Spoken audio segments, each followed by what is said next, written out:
এই বেগম খালেদা জিয়াকে তারা বিনা চিকিৎসায় তাকে হত্যা করতে চেয়েছিল, দেখেছেন তাকে কি পরিবার নির্যাতন করা হয়েছে। হাজার হাজার নেতা করে গুম খুন হামলা নির্যাতন অত্যাচার নির্যাতন করে সেই অত্যাচারের ধারাবাহিকতায় কিন্তু আমরা রাজপথ ছাড়ি নাই। আপনার আন্দোলন সংগ্রামের ফসল কিন্তু এই 1.5 মাসের বৈষম্য ছাত্র আন্দোলন যুক্ত হয়েছে। মানুষের মধ্যে যে খুব দুঃখ মান অভিমান এবং ওই দ্রব্যমূল্যের অতি আইনশৃঙ্খলা পরিস্থিতি অবনতি লুটপাটের কারণে কিন্তু এই বৈষম্য ছাত্র আন্দোলনের সাথে জনগণের যে বিস্ফোরণ ঘটেছে, সেই বিস্ফোরণের মাধ্যমে একটি ভয়ঙ্কর ভয়াবহ স্বৈরশাসনের চূড়ান্ত পতন হয়েছে।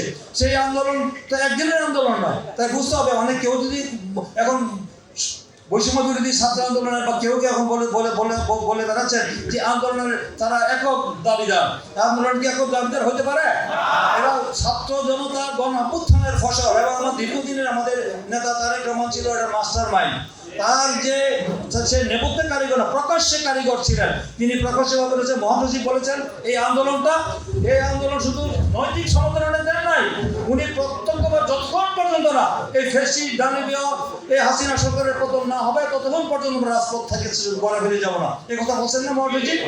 আন্দোলনটা আমাদের এই যে প্রায় 422 জন বিএনপি পরিবারের ছাত্রদল যুবদল স্বেচ্ছাসেবক দল বিএনপি পরিবারের এবং বিএনপি নেতাকর্মী জীবন দিয়েছে। এটা আমার কথা নয়, গণমাধ্যমগুলো এসছে 422 জন আমাদের বিএনপির কর্মী তারা জীবন দিয়েছে। তাই এই আন্দোলনটা আমাদের আন্দোলন সংগ্রামের ফসল এবং প্রায় 135 জন শিক্ষার্থী তারা জীবন দিয়েছে এই আন্দোলন করতে গিয়ে। এবং সাগর নামে পটুয়াখালীর একটা ছেলে, তিনি অত্যন্ত মৃত্যুর আগে সে বলে গিয়েছে যে আমি যদি মারা যাই বিজয়ের পতাকা কবরে দিও, কিন্তু সেই ব্যক্তি মারা গিয়েছে কিন্তু সেই বিজয় দেখে যেতে পারে নাই, তার মনে সেই কিন্তু তার আত্মার শান্তি পাবে আমরা চাই না। সেই আত্মার শান্তির জন্য আমাদের কিছু করণীয় আছে না? তাই আমাদেরকে অনেক ধৈর্য সংযম সহিষ্ণুতা পরিচয় দিতে হবে এবং আমাদের দলের যে সিদ্ধান্ত কোনো রকম আইন নিজের হাতে তুলে নেওয়া যাবে না এবং সব ধরনের সহযোগিতাই সরকারকে করতে হবে। কোনো চাঁদাবাজি বাস্তানি এবং কারোর জায়গা জমি দখল আধিপত্য বিস্তার করা দ্বন্দ্ব সংঘাত হানাহানি সৃষ্টি করা যাবে না, এই কথাগুলি বলেছেন। এইগুলো আমাদেরকে সবাইকে এটাকে মেনে চলতে হবে এবং শিক্ষকদের এই আমাদের বিএনপি আমলে শিক্ষার সর্বোচ্চ গুরুত্ব এবং সর্বোচ্চ বাজেট দেওয়া হয়েছিল শিক্ষকদের ক্ষেত্রে এবং শিক্ষার যে বৈষম্য সৃষ্টি হয়েছিল বেসরকারি শিক্ষকদের এবং তাদের যে বেতন ভাতার ক্ষেত্রে আমাদের যে উদ্যোগ দেওয়া হয়েছিল, সেই উদ্যোগটা পরবর্তী সরকার এসে দেখেছে কি নির্লজ্জ দলীয়করণ করা হয়েছে। আমি আমাদের স্বপ্ন করে দিতে চাই, শিক্ষাঙ্গনকে আমরা দলীয়করণ করবো না, আমরা দলীয়করণের ঊর্ধ্বে রাখবো। যোগ্য ব্যক্তিরা সেখানে যাবে, যাদের যোগ্যতা আছে মেধা আছে, শুধু তারা মেধা যোগ্য যদি থাকে বিএনপি নেতা তারা যাবে। অযোগ্য মূর্খ ব্যক্তিরা সেখানে শিক্ষা প্রতিষ্ঠানে আমাদের শিক্ষা প্রতিষ্ঠানের পরিচালনা কমিটিতে তারা যাওয়ার কোনো যোগ্যতা নাই, তারা কেউ যেতে পারবে না।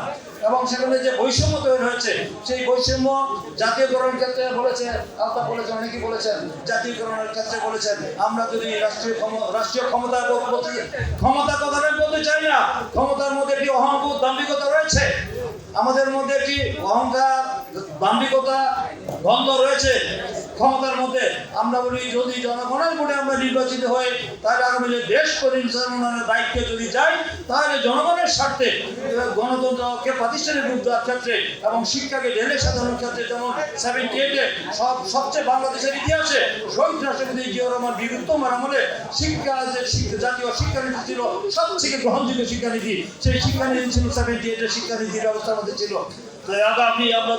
আগামী দিনে আমরা যদি দেশ পরিচালনার দায়িত্বে এই জনগণের ভোটে যদি আমরা আগামী দিনে নির্বাচন হবে, সেই সেনাপ্রধান বলেছেন যে রোডম্যাপ না দিলেও সংস্কার কতদিন লাগবে সেগুলোর পর সুনির্দিষ্ট তারিখের কথা বলেছিলাম রোডম্যাপ ঘোষণা করার জন্য এবং সংস্কার করার জন্য কতদিন লাগতে পারে, কিন্তু সেই সংস্কারের কথা তারা এখনো আমাদেরকে সুস্পষ্ট না বললেও ইতিমধ্যে আমাদের যে সেনাপ্রধান আমাদের ওয়াকুরুজ্জামান উনি বলেছেন যে আগামী 1.5 বছরের মধ্যে একটি নির্বাচন হওয়া দরকার। এলো খবরের কাগজ, নিখাত, নির্ভীক, নিরপেক্ষ।